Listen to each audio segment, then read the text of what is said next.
오늘은 사도행전 2장 36절에서 42절 말씀을 본문으로 보겠습니다. 사도행전 2장 36절에서 42절까지 신약성경 189면입니다. 찾으셨으면 36절에서 42절까지를 교독하겠습니다. 36절, 그런즉 이스라엘 온 집은 확실히 알지니 너희가 십자가에 못 박은 이 예수를 하나님이 주와 그리스도가 되게 하셨느니라 하니라. 37절, 그들이 이 말을 듣고 마음에 찔려 베드로와 다른 사도들에게 물어 이르되 형제들아 우리가 어찌할꼬 하거늘 베드로가 이르되 너희가 회개하여 각각 예수 그리스도 이름으로 침례를 받고 죄 사함을 받으라. 그리하면 성령의 선물을 받으리니 이 약속은 너희와 너희 자녀와 모든 먼 데 사람 곧 주 우리 하나님이 얼마든지 부르시는 자들에게 하신 것이라 하고 또 여러 말로 확증하며 권하여 이르되 너희가 이 패역한 세대에서 구원을 받으라 하니 그 말을 받은 사람들은 침례를 받음에 이날의 신도의 수가 3,000이나 더하더라. 같이 읽겠습니다. 그들이 사도의 가르침을 받아 서로 교제하고 떡을 떼며 오로지 기도하기를 힘쓰니라. 아멘. 오늘 철야 예배의 말씀의 제목은 찔림의 축복입니다. 한번 따라합니다. 찔림의 축복. 여러분, 우리가 예수를 믿게 되는 배경, 그 상황은 정말 천차만별입니다. 어떤 사람은 나는 모태신앙이에요 그럽니다. 모태신앙은 뭐냐? 엄마 뱃속에서부터 이미 교회를 다닌 사람인 거예요. 아직 태어나지도 않았는데 엄마가 아이를 뵌 상태에서 엄마가 교회를 다니니까 얘는 엄마 뱃속에서 교회를 나간 거예요. 응? 태어나자마자 이 사람은 신앙생활을 하게 되는 겁니다. 부모의 영향으로. 아무튼 믿는 집안에 태어나서 이게 모태신앙입니다. 반면에 십자가에 못 박혀 죽었던 한 강도는 죽기 바로 직전에 예수를 믿게 되는 거예요. 그런 사람도 있어요. 예수 안 믿다가 숨이 넘어가기 직전에 예수님 영접합니다. 이런 사람도 있습니다. 이처럼 신앙의 배경과 상황은 각 사람마다 다른 게 당연한 거예요. 우리가 똑같지가 않습니다. 하지만 여러분, 모두의 신앙의 여정과 과정에 있어서 반드시 필요한 게 있습니다. 내가 모태신앙이든 아니면 나중에 믿었든 반드시 필요한 게 뭐냐? 그것은 진정한 찔림의 역사를 체험해야 한다는 거예요. 아멘. 아멘 합시다. 아멘. 여러분, 마음에, 이 육체가 말고 마음에 찔림이 있고 부대끼는 거. 찔림은 아파요. 그래서 부대끼고 괴롭고 이 아픈 경험이 없는 신앙은 아무리 오래 열심히 믿어도 형식적인 신앙을 벗어날 수가 없습니다. 종교적이고 피상적인 신앙생활, 그냥 습관적으로 껍데기로 믿는 신앙생활이 아니라 진짜로 잘 믿는 사람이 되고 싶다면 찔림의 경험을 통과함으로 참된 변화가 일어나야 하는데, 아멘. 예, 바로 그런 찔림의 사건이 사도행전 2장 끝부분에 소개되어 있습니다. 잘 아시는 얘기니까 다 설명할 필요가 없고, 오순절 날에 120문도라고 우리가 흔히 부르는 한 120명 정도의 예수님의 추종자들이 마가다락방에 함께 모여 기도하며 기다립니다. 주님이 기다려라 했기 때문에 순종하여 기도하고 기다리는데, 자, 그들 위에 약속하신 성령님이 강림하신 것을 체험하게 되는 거예요. 하나님의 말씀이 이루어지는 거예요. 그러자 성령이 위로부터 갑자기 임하시자 그들 모두는 성령으로 충만함을 받고 하늘의 언어, 이 땅의 언어가 아니라 하나님이 주시는 방언을 가지고 하나님의 위대한 이들을 찬양함으로 많은 사람이 그걸 지켜보게 됩니다. 근데 그 사람들이 뭐라냐? 이게 어떻게 된 일이냐? 놀라고 당황한 군중, 큰 군중. 일부는 조롱하고 술 취했나 봐. 근데 많은 사람들은 놀래서 이거는 보도 듣도 못한 일인데 이게 뭐냐? 그 사람들에게 베드로가 공개적으로 복음의 진리를 선포하게 됩니다. 그러자 베드로의 이 오순절 설교를 들은 청중의 다수에게는 여러분 마음에 찔림이 많은 거예요. 말씀을 듣는데 마음이 찔려요. 그래서 형제들아 우리가 어찌할꼬 외치는 일이 일어나게 되었다는 것입니다. 37절 그들이 이 말을 듣고 설교를 듣고 마음에 찔려 베드로와 다른 사도들에게 물어 이르되 형제들아 우리가 어찌할꼬 하거늘. 한번 따라합니다. 우리가 어찌할꼬. 아멘. 베드로의 설교를 들은 이 사람들은 군중은 청중은 이방인들이 아니고 유대인들입니다. 이방인들은 우상을 섬기는 사람들인데 유대인들은 우상 숭배자가 아니죠. 그것도 그냥 유대인들이 아니고 오순절 명절을 맞아 예루살렘으로 올라온 유대인들, 율법의 규정대로 명절이니까 오순절이니까 예루살렘에 올라가야지. 그러니까 나름 하나님을 잘 섬기려고 애를 쓰는 경건한 유대인들이에요. 경건한 유대인들. 로마 제국 각처에서 온 경건한 유대인들. 그런데 그런 사람들에게, 경건한 유대인들에게 마음이 찔려 고통을 느끼는 일이 일어나게 되는 거예요. 마음이 찔려요. 아파요. 왜일까요? 그 이유는 베드로가 담대하게 하나님의 진리의 말씀, 복음을 선포하면서 바로 너희가 하나님이 보내신 메시아 그리스도, 구원의 주님 되시는 예수님을 십자가에 못 박아 죽인 장본인들이다. 그러나 하나님이 그 예수님을 살리시고 승천하게 하셔서 약속하신 성령을 우리에게 부어주셨도다 라고 담대하게 선포했기 때문인 거예요. 사도행전 2장에 담겨있는 여러분 여러 진리를 상세하게 설명할 필요는 없습니다. 우리가 사도행전 강해도 이미 했기 때문에 또 이야기할 필요는 없지만 어쨌든 이 대목에서 중요한 사실은 하나님의 여러분 말씀이 제대로 선포되고 역사할 때 마음이 찔리는 일이 일어나게 된다는 거예요. 아멘. 여러분 진리의 말씀이 온전히 선포될 때 그 속에서 역사하시는 분은 성령님이신 거예요. 아멘. 성경을 기록한 분도 성령님이시고 성경 말씀을 전할 때 역사하는 분도 성령님이신 거예요. 여러분 성령님은 진리의 영이십니다. 따라합니다. 진리의 영. 마귀는 거짓의 영, 미혹의 영, 성령은 진리의 영인 거예요. 그래서 진리의 영 성령은 행하시는 중요한 한 가지 일이 뭐냐? 그거는 말씀을 통해 빛을 비추심으로 한 사람 한 사람 우리의 마음의 상태와 삶의 모습을 드러내시는 거예요. 빛을 비추면 드러나게 되어 있어요. 여러분, 그래서 성령님은 우리의 여러분 죄를 깨닫게 하시는 거예요. 죄를 깨닫게 하세요. 죄가 없는 사람은 세상에 한 명도 없습니다. 죄가 없는 분이 딱 한 분 있으셨죠. 누구예요? 예수님. 그분만이 죄가 없는 완전한 인간이었어요. 예, 여러분 우리는 구원의 주님이신 예수를 믿도록 부름을 받은 사람들입니다. 하지만 아무리 예수님을 믿더라도 나 자신은 절대로 완전한 존재가 아니라 나는 항상 죄인인 거예요. 아멘. 여러분 우리는 항상 질그릇이고 우리는 항상 죄인이에요. 스스로는. 이 말을 오해하지 마세요. 예수를 믿음으로써 우리는 그분의 유일무이한 보혈의 능력, 대속의 능력, 그분의 의로움을 힘입고 덧입어서 의롭다함을 받는 게 맞아요. 의인이 되는 거예요. 예수를 믿어 너는 의롭도다 이 평가를 받습니다만 하지만 예수님 없이 그냥 나 자신만을 보면 우리 모두는 항상 죄인에 불과하다는 거예요. 아멘. 예수님이 계시면 의인이 되는 거예요. 근데 예수 없이 나만을 보면 나는 죄인인 거예요. 여러분, 자, 그냥 이렇게 맨눈으로 주변을 보면, 옆에 이렇게 쭉 보시면 먼지나 바이러스가 보이지 않습니다. 옆에 먼지 보여요? 먼지가 안 보이죠. 뭐 깨끗한 것 같죠. 하지만 현미경이나 더 좋은 정밀한 도구로 살펴보면 여러분 우리의 이 몸, 또 주변 사방에 얼마나 많은 더러운 게 붙어 있는지 깜짝 놀라게 될 거예요. 제가 언뜻 들은 적이 있어서 오늘 이 설교를 준비하면서 인터넷에 검색을 해봤습니다. 그랬더니 일상생활에서 제가 쳐봤어요. 변기보다 더러운 거 탁탁탁 그거 들은 게 있어서 변기보다 더러운 거 했더니 진짜 뭐가 나오는 거예요. 여러분 변기보다 더러운 것으로 검사된 것들에 뭐가 있는지 아세요? 변기보다 세균이 10배, 40배, 4,000배, 1만 배 많다 이렇게 써 있어요. 그러니까 뭐 우리가 뭐 검사할 수는 없지만 그러니까 조금 더 많다 이런 게 아니라 2배 많다가 아니라 10배, 40배, 1,000배 그러니까 엄청나게 어마어마하게 많다는 건데 그 변기보다 더러운 게 뭐냐? 부엌 수도꼭지, 카페트, 그렇죠?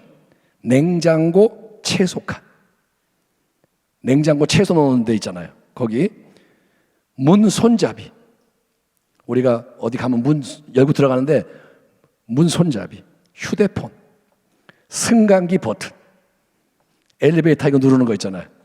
앞으로 난 딴 사람 눌러달라 그래야 될 것 같아요. 아니면 컴퓨터 키보드, TV 리모컨 등등등, 이게 변기보다 훨씬 더럽대.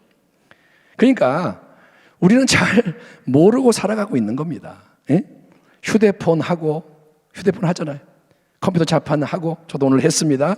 그 손으로 막 뭐 또 집어먹고, 예? 휴대폰 하다가 자 이제 샌드위치 먹고, 흘리면 또 주워 먹어요. 그리고 그걸로 또 간지다 긁어. 사람 오면 악수해. 여러분, 세균, 바이러스, 더러운 거 이게 다 드러난다면 정말 난리가 날 거예요. 여러분, 세균이 보이면 난리가 날 거예요. 악수하자 그러면 이럴 거예요. 예? 하나님은 거룩하신 분입니다. 아멘. 아멘. 하나님은 거룩하신데 그냥 거룩한 게 아니라 더럽고 악하고 어둡고 흠과 점 되는 게 하나도 없는 완전하신 분이에요. 그림자가 없다 그랬어요. 어두움에 요만큼, 눈곱만큼도 없는 거예요. 그 거룩하신 하나님이 우리를 은혜와 사랑으로 택하고 부르십니다. 그 거룩한 분이 죄인이 우리를 부르시는 거예요. 하지만 하나님은 처음부터 우리 안에 있는 죄나 어둠, 악과 더러움, 추함을 다 드러내지 않으세요. 하나님이 우리가 닦으니까 이놈의 죄인 싹 죄를 드러내는 게 아닙니다. 왜냐? 우리가 너무나도 어리고 부족하고 연약하기 때문에. 그래서 하나님은 어린 아기를, 갓난 아기를 품고 돌보듯이 그냥 봐주시는 거예요. 아멘. 하나님은 우리를 참아주시고 봐주시는 거예요. 그렇지만 우리 하나님이 지혜로운 그분이 보실 때 합당한 때가 되면, 처음에는 안 하시지만 때가 되면 하나님은 우리의 마음이 그거를 받아들이고 소화해낼 수 있다고 보실 때, 여러분, 말씀을 통해서 우리 속에 감춰 있던 것을 드러내는 일을 진행하시는 거예요. 하나님이 우리를 다루시는 거예요. 여러분, 더러운 구정물을 통에다가 이렇게 담아두면 어떤가요? 그런 비유를 말씀드린 적이 있는데, 더러운 구정물 이렇게 가만 내버두면 더러운 게 밑으로 가라앉아요. 다 가라앉아요. 그래서 이 위에 있는 물은 바깥에서 볼 때 깨끗한 물처럼 보입니다. 물이 깨끗해 보여요. 더러운 게 다 가라앉아요. 무거우니까. 하지만 깨끗해 보이는 그 물 들어있는 통을, 구정물 통을 막 또 흔들거나 아니면 아예 막대기를 갖고 와서 휘저으면 어떻게 되냐? 그럼 밑에 가라앉아 있던 더러운, 온갖 더러운 게 올라와요. 물 전체가 또 더럽게 되기 때문에, 그럼 우리가 보고, 아니 이게 웬일이야, 이렇게 더러웠어? 깨끗했는데 이상하다? 이렇게 깜짝 놀라게 된다는 거예요. 우리의 마음, 삶도 마찬가지입니다. 하나님께서 마음과 삶을 건들지 않으면, 흔들지 않으시고 휘젓지 않으시면 우리는 자기가 착하고 멋지고 꽤 괜찮은 사람이라고 생각하기 쉽습니다. 특별히 남과 우리는 비교를 많이 하면서 우월감을 느끼는 걸 좋아해요. 나보다 못난 사람 하나 집어넣고, 너보다 내가 낫지. 그러면 기분이 좋아져요. 응?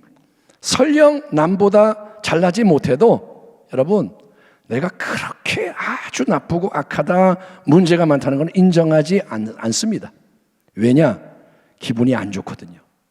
괴로운 경험이거든요. 본능적으로 그걸 피하는 거예요. 우리는 그래요. 진짜 나쁜 놈들은 감옥에 있죠. 나는 그래도 그 사람보다는 낫죠. 우리는 내가 죄인입니다라고 말은 하지만 그렇게까지 죄인이야라고는 인정을 안 하는 거예요. 지금 우리는 남 얘기하는 게 아니라 자기 얘기하는 거예요. 예? 그러나 하나님 앞에서 진리는 뭐냐 하면, 말씀의 능력으로 마음이 찔리고 아프고 괴로운 게 사실은 진짜로 축복이고 은혜라는 거예요. 아멘. 여러분, 우리가 하나님 복을 주세요 그렇게 하는데, 진짜 복은 뭐냐? 말씀으로 마음이 찔리는 거예요. 아픈 거예요. 괴로운 거예요. 왜냐? 그게 바로 하나님이 우리를 사랑하셔서 제대로 다루고 빚으시는 역사가 일어나는 것이기 때문인 거예요. 아멘. 히브리서 12장에서 우리는 하나님의 징계하심, 그러니까 하나님 아버지께서 자기의 사랑하는 영적인 자녀와 백성을 훈육하시는 것을 강조하는 정말 귀한 말씀을 발견할 수가 있는데, 히브리서 12장 믿음의 주여 온전케 하시는 예수를 바라보라, 여기서 끝내지 말고 쭉 읽어 내려가면 수시로 묵상해야 하는 피가 되고 살이 되는 중요한 말씀이 나옵니다. 그게 바로 이겁니다. 세번역 성경으로 제가 읽겠습니다. 또 여러분은 하나님께서 여러분을 향하여 자녀에게 말씀하듯이 하신 이 권면을 잊었습니다. 내 아들아, 주님의 징계를 가볍게 여기지 말고 그에게 꾸지람을 들을 때 낙심하지 말라. 주님께서는 사랑하시는 사람을 징계하시고 받아들이시는 아들마다 채찍질하신다. 징계를 받을 때 참아내십시오. 하나님께서는 자녀에게 대하시듯이 여러분에게 대하십니다. 아버지가 징계하지 않는 자녀가 어디에 있겠습니까? 모든 자녀가 받은 징계를 여러분이 받지 않는다고 하면 여러분은 사생아이지 참 자녀가 아닙니다. 아멘. 요즘은 문화가 잘못돼서 징계를, 야단을 안 쳐요. 그걸 나쁜 거라 생각해요. 근데 성경이 뭐라냐? 자녀에게 징계를 안 하는 아빠가 어디 있냐 이거예요. 예? 자기 자녀를 사랑하는데 징계를 안 하고 그냥 내버두는 아버지가 어디 있느냐? 사생아라면 몰라도 이렇게 말하는 거예요. 말씀을 이어갑니다. 하나님께서는 우리를 자기의 거룩하심에 참여하게 하시려고 우리에게 유익이 되도록 징계하십니다. 무릇 징계는 어떤 것이든지 그 당시에는 즐거움이 아니라 괴로움으로 여겨지지만, 그렇죠? 나중에는 이것으로 훈련받은 사람들에게 정의와 평화로운 열매를 맺게 합니다. 아멘. 그러니까 여러분, 하나님께서 어떤 진리의 말씀으로 우리의 마음을 찌르시는 것은 사랑하신다는 신호예요. 예, 가장 큰 축복과 은혜를 베푸시는 겁니다. 성경이 그렇게 말하는 거예요. 사랑하는 자녀이기 때문에 하나님이 감당할 수 있는 만큼 그 마음과 삶을 다루신다는 거예요. 아멘. 요 정도는 네가 감당할 수 있어. 하나님이 알고 계시고 그렇게 주시는 거예요. 그렇게 하나님의 말씀으로 우리의 마음을 찌르는 일이 일어날 때 어떻게 반응을 하느냐, 우리의 선택이 결정적으로 중요한 거예요. 일단은 마음을 찌르는 건 하나님이 하시는 건데 그게 일어날 때 어떻게 반응하냐, 이게 중요합니다. 만약에 마음에 찔림이 오고 부대낌이 오고 고통이 오는데 그거를 애써 외면하고 억누르거나 대항한다. 그거를 외면해, 무시해, 아니면 대항을 해. 그러면 그런 찔림이, 속에 있는 찔림이 약해지다가 결국 사라집니다. 약해지다가 사라져버려요. 마음의 찔림이 사라져요. 그게 좋은 건가요? 아니요, 절대 아닙니다. 그거는 가장 귀한 은혜가 사라져버리는 거예요. 마음이 찔리다가 사라져서 됐다, 이제 편하다, 이게 좋은 게 아니라 은혜가 사라지는 거예요. 그러니까 마음의 말씀으로 인해 어떤 찔림이 올 때, 말씀이 나를 불편하게 할 때 성령님의 역사심으로 영적 부대낌이 일어날 그때 절대로 도망치거나 반항하지 말고, 사랑하는 성도 여러분은 하나님께 즉시 자백하여 회개하는, 아멘, 즉시 자백하여 회개하는 겸손한 자, 지혜자가 되기를 축원합니다. 그들이 이 말을 듣고 마음에 찔려 베드로와 다른 사도들에게 물어 이르되 형제들아 우리가 어찌할꼬 하거늘 베드로가 이르되 너희가 회개하여 각각 예수 그리스도의 이름으로 침례를 받고 죄 사함을 받으라. 그리하면 성령의 선물을 받으리니 이 약속은 너희와 너희 자녀와 모든 먼 데 사람 곧 주 우리 하나님이 얼마든지 부르시는 자들에게 하신 것이라 하고. 아멘. 아멘. 무엇이든지 하나님의 말씀으로 인해 마음에 찔림이 오고 깨달음이 올 때 여러분 즉시 하나님께 자백하는 거예요. 회개하는 거. 이게 유일한 올바른 방법이에요. 찔림이 와요. 그러면 즉시 하나님 앞에 자백하라는 거예요. 뭐라고 자백하느냐? 하나님, 이런 게 지금 내 안에 있어요. 내 안에 이게 있어요. 그걸 지금 알게 됐어요. 하나님, 어떻게 해야 돼요? 저를 도와주세요. 은혜를 베푸세요. 예수님의 보혈로 씻어주세요. 성령의 능력으로 저를 만져주세요. 저를 다루어 주세요. 내가 내 자신을 바꿀 수 없잖아요. 내 힘으로 안 되잖아요. 하나님 나를 청소해 주세요. 수술해 주세요. 새롭게 만들어 주세요. 아멘. 아멘. 찔릴 때 뭐냐? 하나님 맞아요. 이게 내 안에 있어요. 자백하란 말이에요. 뭐 나만 그런가? 이렇게 딴 길로 가지 말고 맞아요. 이게 나예요. 내가 몰랐어요. 이게 드러나네요. 자백하라는 거예요. 예? 그렇게 우리가 해야 할 일은 뭐냐? 모든 것을 계속 자백하는 거예요. 새 은혜를 구하는 거예요. 하나님 맞아요. 하나님이 오르세요. 내가 지금 이래요. 도와주세요. 그러면 마음이 새롭게 변화되게 하시는 분은 하나님이신 거예요. 아멘.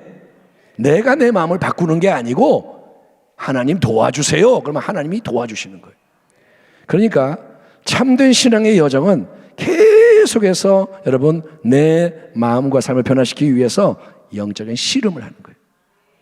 따라합니다. 신앙은 전쟁이고 씨름이다. 아멘. 그게 바로 성화의 과정이고 매일 두렵고 떨림으로 우리의 구원을 이루어가는 헌신한 거예요. 성경이 뭐라 하냐? 너희의 구원을 이루어가라. 아멘. 저 구원 받았는데요. 예수님 영접했는데요. 그거는 시작이고 구원을 이루어가라. 예? 오늘날 교회와 주의 종 성도가 이 땅에 많습니다. 예? 우리 교회도 지금 많은 분이 와 있고 지금 철야 예배 많은 교회에서 예배 드리겠죠. 그런데 여러분 죄에 대한 자각, 애통, 씨름이 미흡해서 죄에 대해서 깨닫지도 못하고 그걸 갖다가 애통하지도 않고 씨름을 안 하니 짠맛을 잃은 소금, 빛을 발하지 못하는 등불이 되어 있다. 이게 근본적인 문제인 거예요. 지금 우리나라에 있는 주의 종과 성도의 수가 얼마냐? 과장돼 있기도 하지만 왜냐? 교회를 자꾸 옮겨다니면서 등록을 하는 거예요. 한 사람이 100군데 등록하면 100명이 되는 거예요. 지금 이 숫자가 안 맞습니다. 근데 어쨌든 예수 믿는 사람 많아요. 근데 문제가 뭐냐? 힘이 없어요. 세상을 못 이겨요. 짠맛을 잃어버렸습니다. 빛이 사라졌습니다. 하나님이 그걸 보실 때 정말 마음 아파하지 않으시겠습니까? 아버지가. 하나님의 마음이 안 아프시겠어요? 예수의 피값으로 산 교회가, 예수의 피값으로 산 주의 종과 성도가 그러고 있으니 여러분 우리 자녀가 재구실 못하고 그러면 얼마나 부모가 차라리 내가 죽어서 제가 좀 잘 됐으면 좋겠어요. 이게 부모의 마음인데 우리 하나님 마음이 얼마나 아프시겠어요. 그거를 헤아려 주는 사람이 어디에 있느냐. 하나님이 사방팔방 살피고 계시는 거예요. 하나님이 사람을 찾습니다. 이러고 계시는 거예요. 여러분 마지막 때를 승리하기 위해서는 새 가죽부대가 되어야 합니다. 아멘. 새 가죽부대가 되려면 내 마음이 변해야 돼요. 반드시 마음이 변해야 돼요. 따라합니다. 마음이 변하면 다 변한다. 아멘. 문제가 해결되면 변하는 게 아니라 내가 변화되면 문제가 없어져요. 아멘. 내가 자족하는 자가 되면 문제는 아무것도 아니에요. 문제가 없어져요. 감사하니 다 없어지죠. 마음이 안 바뀌니 이것도 마음에 안 들고 저것도 괴롭고 사람이 믿고 싫고 내가 바뀌면 되는 거예요. 그러려면 계속 마음에 찔림이 있어야 돼요. 아멘. 그 찔림에 반응해서 주님께로 더 가까이 나아가야 새롭게 더 큰 은혜를 경험하게 되는 것입니다. 아멘. 예수님 말씀합니다. 병자에게라야 의사가 필요하다.